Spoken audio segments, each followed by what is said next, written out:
So I wanted to tell you a little bit more about federal financial aid because it's a very important program both for our students and to be able to afford, obviously, to attend college. And then it's very important to our college as well because it is a revenue source. And frankly, about half of our students wouldn't enroll if they didn't have federal financial aid. So there's basically 4 types of federal aid or aid programs when you talk about financial aid.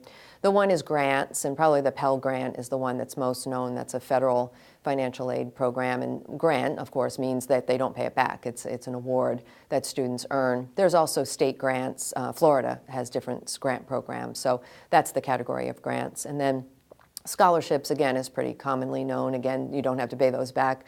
Those might be public scholarships such as Bright Futures, or they might be private scholarships such as our Valencia Foundation has a lot of different scholarships that really helps a lot of our students, or other kinds of private donor scholarships that students might earn.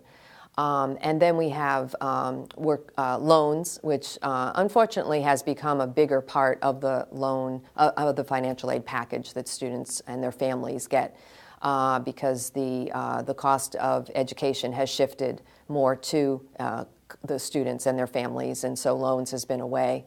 And there are subsidized loans, which means that the students doesn't accrue any interest while the student is enrolled. And then there's unsubsidized loans, where the loans do accrue interest while the student is attending. So there's 2 types of loans programs that are commonly known.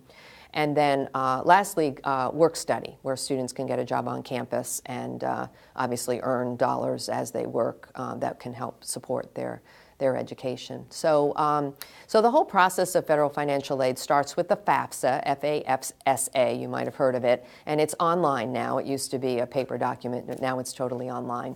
And we really encourage students and parents to fill it out at the same time that they fill out their income tax. A lot of the questions on the FAFSA are very similar to the kinds of questions you fill out on your income tax, such as the number of dependents you have and your different sources of income and your different sources of savings and things like that. The students then submit that to the federal government, and they list on there what colleges they're considering. So if they list Valencia, then we get the report back from the federal government from all the students who put Valencia on there, and that's when we start processing it. At the same time, of course, we're matching it with hopefully their application to Valencia, although not always, so that's kind of a merging piece that has to happen. So then at that point, we get a report as part of that as what the effective family contribution is. So based on the resources of the family, how much can the family afford to pay towards the student's education?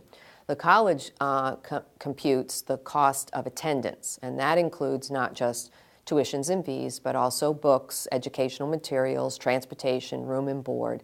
And you figure that out and you tell the federal government, this is how much it costs to go to our college. And there's some different packages on that, whether you're a dependent student living at home, dependent student living not at home, these kinds of independent student, obviously.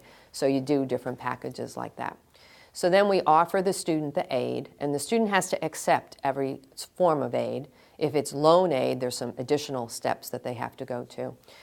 But the real fun of financial aid starts after that, and that is that there's different processes where you're basically validating the student's ability to get this aid based on how many credits they're enrolled in, based on if they're selected for verification, which I explain to parents. It's kind of like a little bit of an audit.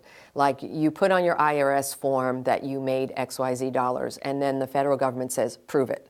So they're just filling out the FAFSA. They're not including W-2s or anything like that. They're just saying, I made $10,000 last year. A certain number of students, about 40%, get selected for verification. It says, you put on your application, you have 3 dependents. Show us by your tax forms how that's what verification is about. We also have to verify that the students are enrolled in classes that fit the program of study that they've registered for. So that's called course compliance. So if the student is in a course that doesn't count towards their degree program, federal aid won't pay for it. So this is a constant transaction back and forth. The student has aid, they might change a class, now their aid might change, they might get selected for verification. And all of this is happening at the same time that students are trying to get registered, and then we have our payment deadline. So we coordinate all of this with students who are in the packaging process. the timing of this is very important. And it's, again, a source of anxiety for students and their families, and we try our best to help them through it. But in Valencia, about half of our students are on aid. We have seen that as an increase over the last 5 to 7 years. It used to be about 35%. It's now about 50%. A growing proportion of that is in the loan program, again, which is part of what we're seeing, nationally. There are trends like that.